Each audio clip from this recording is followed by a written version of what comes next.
Tonight, the Stig drives some very fast farm equipment, I hail a taxi, and finishing with something that I'm reliably informed is a bit of a fan favourite around here.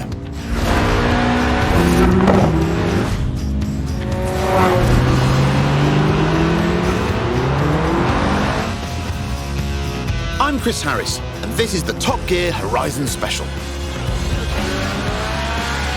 Ah yes, the Stig, our very own UFO, unidentified fast object, the world's least obedient racing driver. Right then, the Lotus Elise, a 90s classic based on the age-old roadster recipe. 2 seats, engine in the middle, rear-wheel drive. Not an ounce of fat. This is what driving is all about.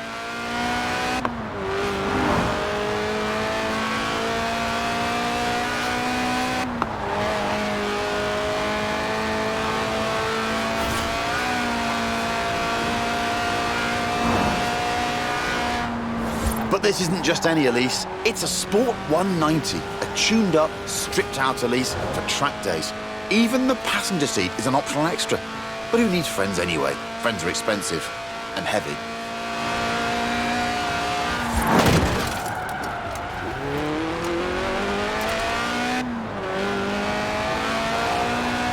It weighs well under 700 kilos and makes 190 horsepower from its 1.8-litre engine, which revs to 8,000 RPM. Just listen to that.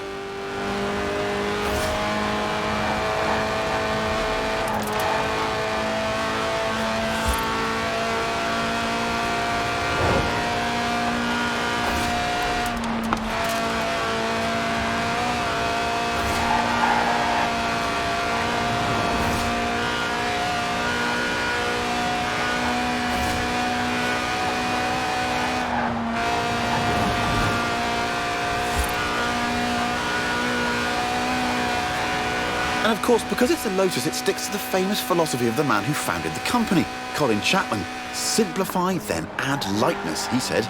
The Sport 190 also adds a full roll cage, just in case.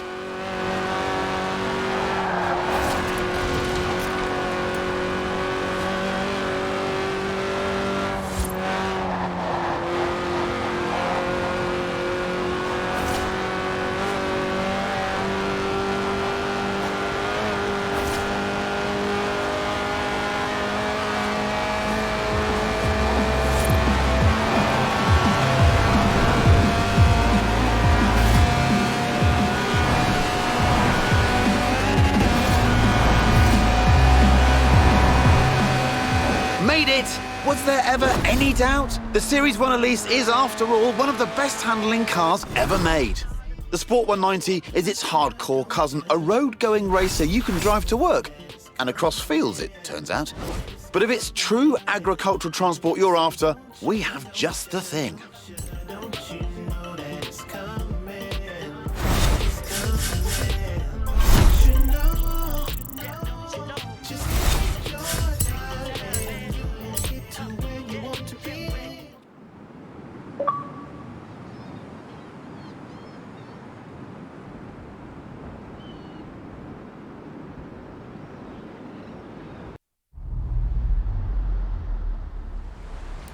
Got that Ford Escort for you.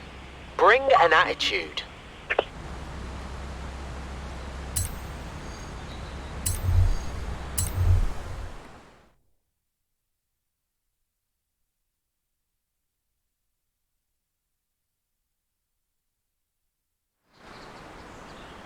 Ooh, a BMW 1M. Great car.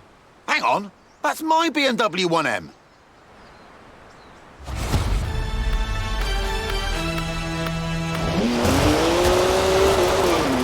Seriously?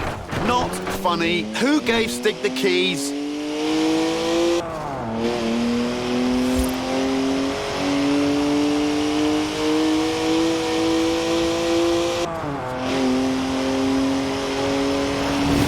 I mean, I literally just cleaned it. Now it's gonna smell of onions. Ode to Stig. Well, this isn't stressful to watch.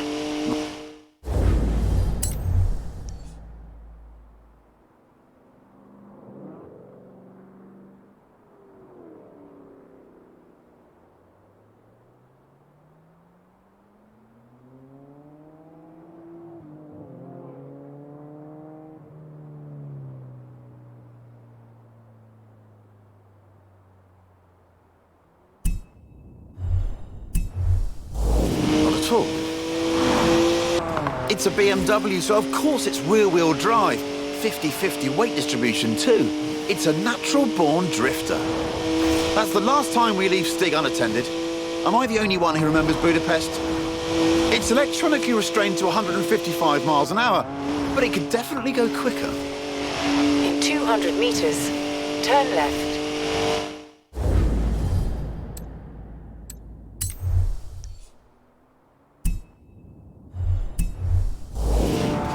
Turn left. Recalculating route. Does 0 to 60 in 4.8 seconds, my 1M. Stig's way beyond that now. In 200 meters, turn left.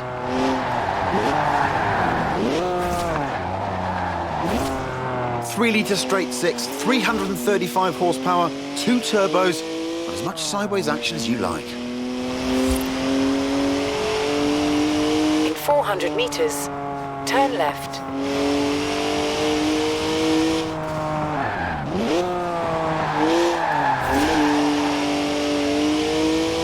Turn left.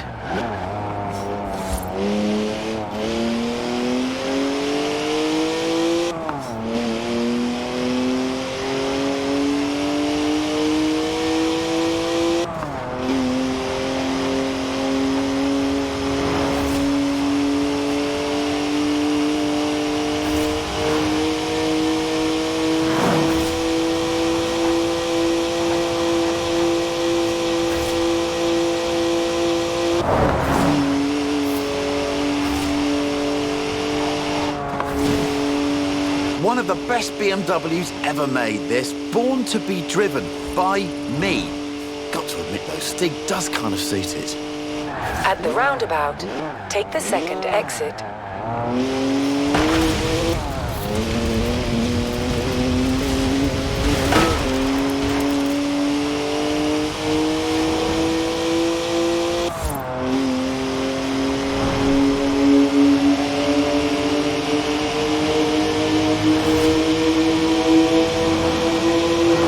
Almost there now. Oh, what a shame. I was really getting into that. Just park it up now, Stig, and mind the curbs. Now, anyone else want to go? No? Don't say I didn't ask.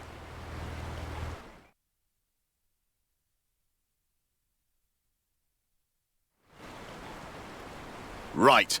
Back to the actual script now, if you don't mind. This is Top Gear's Tractor. It's a tractor, obviously, but with a 5.7-litre Chevy V8 making 500 horsepower. And here comes the Stig again. Farm Stig. Born in a barn, they say, weaned by pigs, can plough a field in under 6 seconds.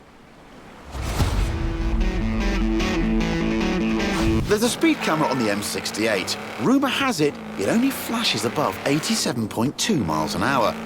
Our tractor has been officially clocked at 87.2 miles an hour, making it the world's fastest tractor. But I reckon it'll go even faster.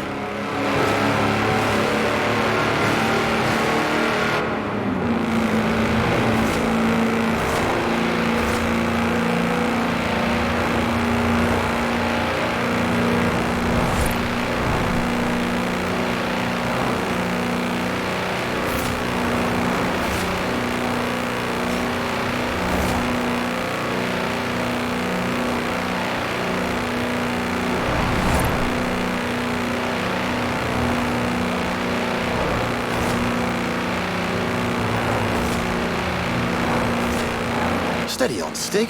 Those are 54-inch mud tyres, remember? They get a bit squishy through the corners. Nobody needs to get the harvest in that quickly.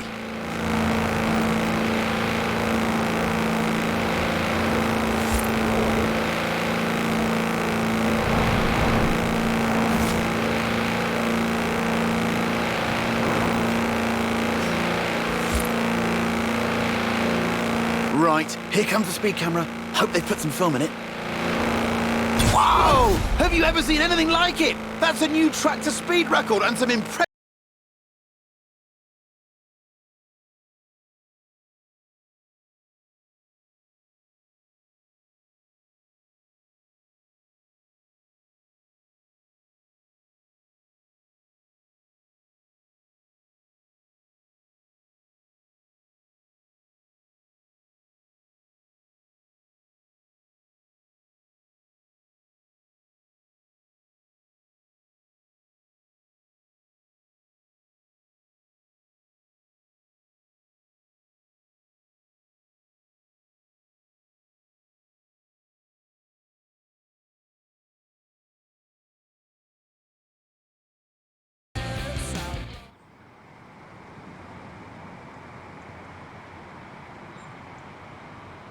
Congrats! You've qualified for Horizon winter season. Conditions and competition will be fierce. Woolly seat covers and hot water bottles are optional.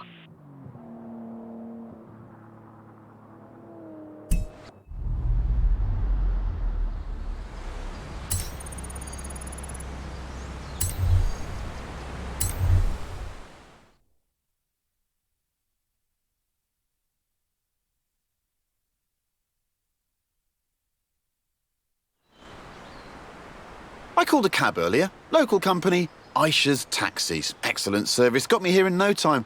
Unsurprising, really. I mean, look at what turned up. Hands down the quickest cab I've ever been in. Which got me thinking, how fast could this thing actually go? So I had a word with Aisha. Asked if we could borrow her cab for a trip to the seaside. To Bamborough Beach, in fact, where we could stretch the taxi's legs a bit. Although, I might have forgotten to tell her who'd be driving.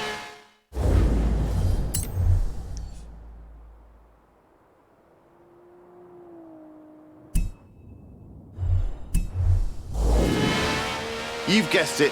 The cabbie, he'll always get you to your destination very early, but probably won't be anywhere near where you asked to go. Just goes to show you can slide almost anything if you know how, even a taxi. Oh, I see. The Stig's warming up the tyres. A good old-fashioned rolling burnout. We ordered some spare rubber, right?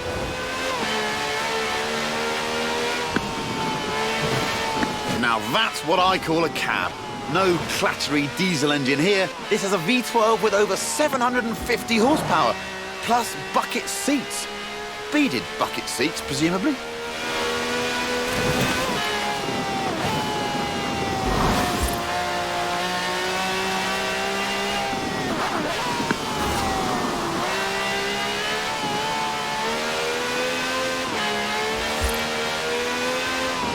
From now on, I say all cabs should have wide bodies and flared arches.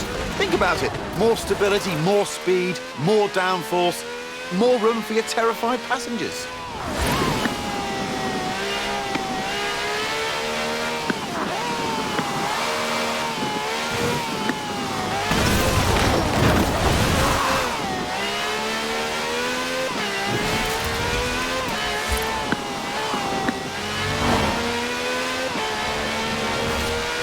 In 400 meters, turn right. It even has slick tyres for maximum grip on a bone-dry drag strip.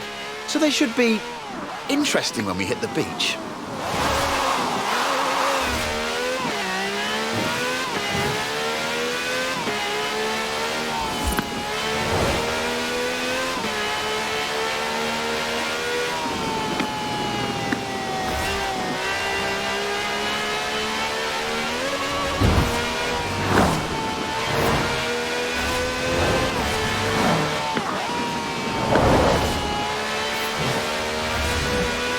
In 400 meters, turn left.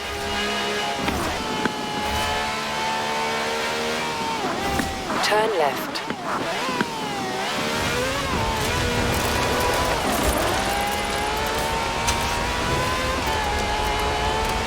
In 400 meters, turn left.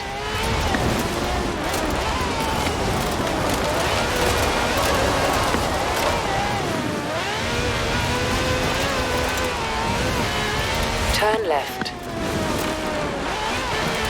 In 400 meters, turn right.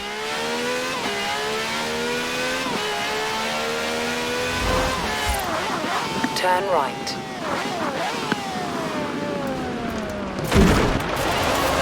Turn left.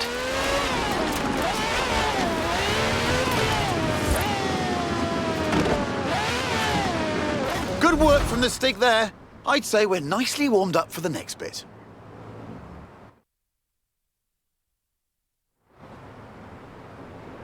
So here we are then.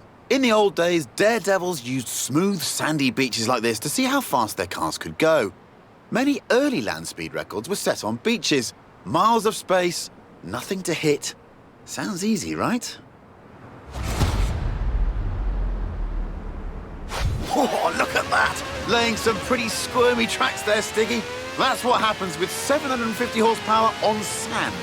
But that's the challenge here.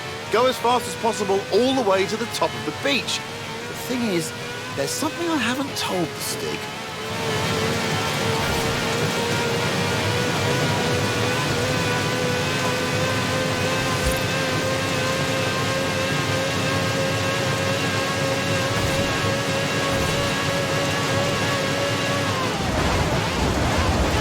Speed record rules say you must do 2 runs, 1 in each direction, before the clock runs out. Which means, Stiggy, pulling off the world's swiftest U-turn, which of course is when the handbrake comes in handy.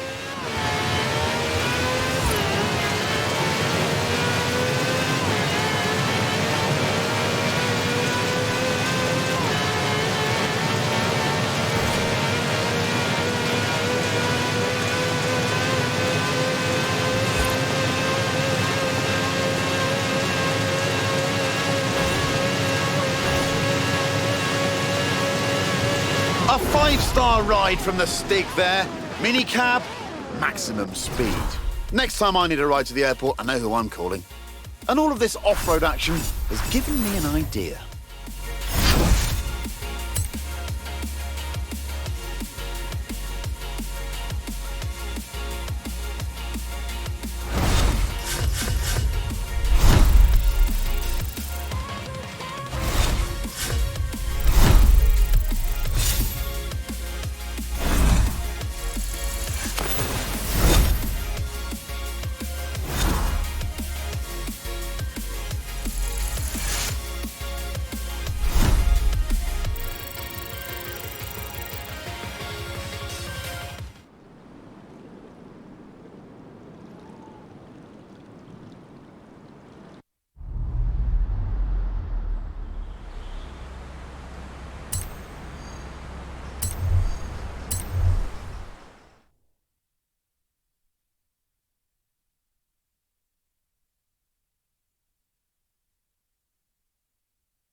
This is Project EAT. That's EAT for E-Class All-Terrain. It's a modified Merc built by the Top Gear magazine team for finding bears in the woods.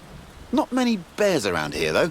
Mostly badgers. Still, there's definitely some terrain. Lots of it. All you need is a good sense of direction. Or not. Here's Stig again, looking lost. Terrified of maps, apparently. Inner compass points directly south. The EAT has a silky smooth V6 diesel. It'll do 155 miles an hour on the road, but where we're going, we won't need roads. First up, it's a trip to the top of Glen Rannoch, by any means necessary, and against the clock, naturally. But don't worry, it has knobbly tyres, and a roof rack for carrying extra knobbly tyres. In 400 meters.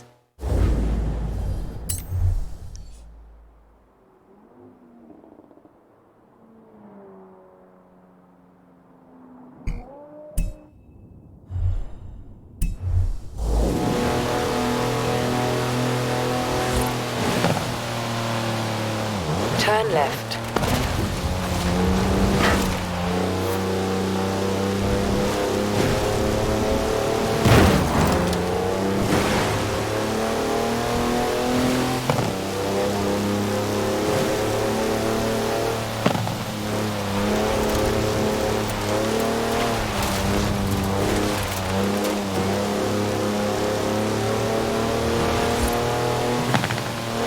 Who says you need an SUV to go off-road? The EAT has 4-wheel drive and air suspension to smooth out lumps and bumps and everyday obstacles. Ancient burial mounds, for example.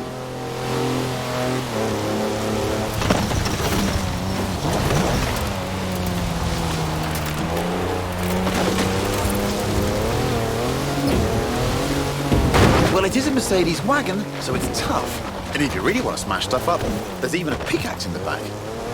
That's some proper hang time. Actual air suspension. In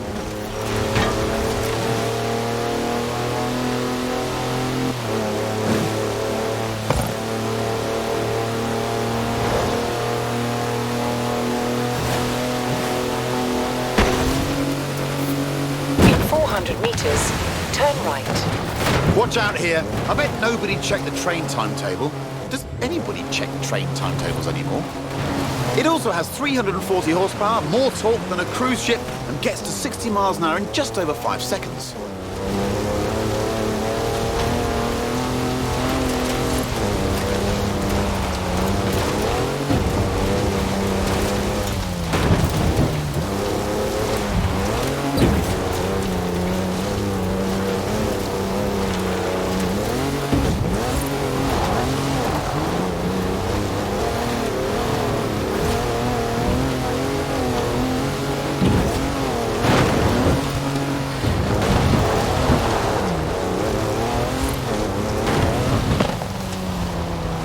Turn around when it is safe to do so. Now it's time to head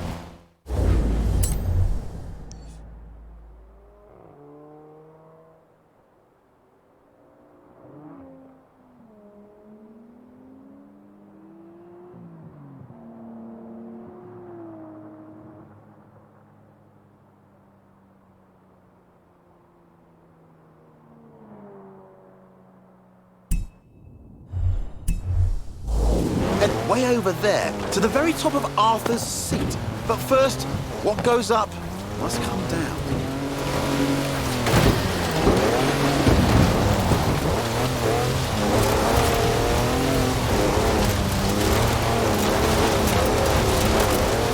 That's a four-wheel drive car on mud tyres completely sideways. You'd do well in rallying with skills like that. Top draw drifting, I reckon.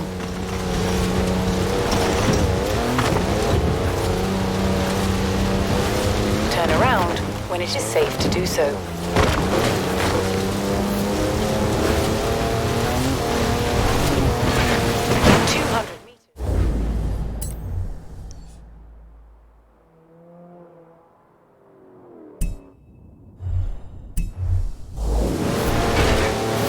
In 200 meters, turn left. It's full of home comforts, the EAT. Chargers for almost anything you can charge. Cozy ambient lighting. Even a portable espresso machine. Everything the intrepid explorer could ever need. In 400 meters, turn left.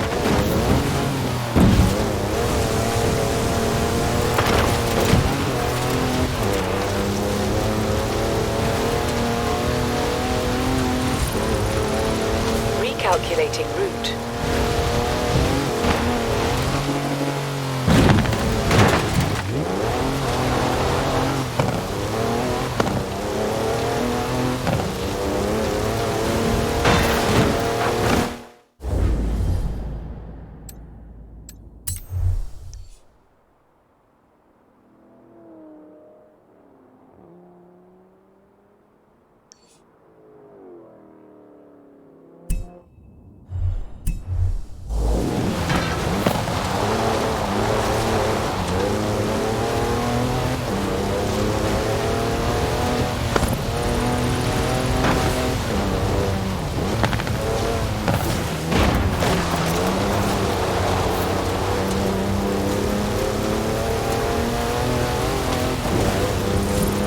At the roundabout, take the first exit.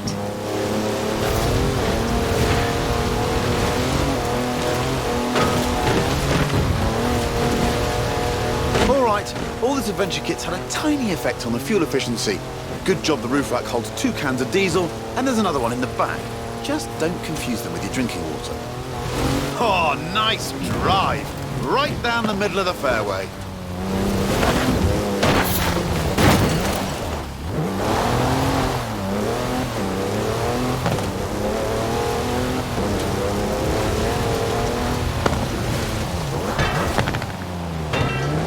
Turn around when it is safe to do so. Recalculating route. In 200 meters, turn right.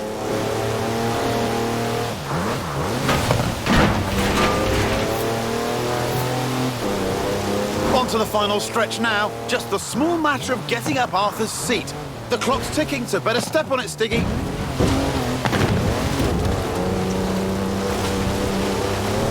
In 400 meters, turn right.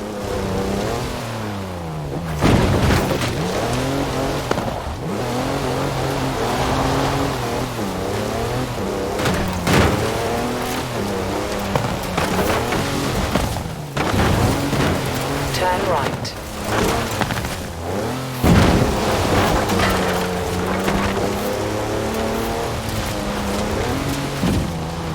In 400 meters, turn right.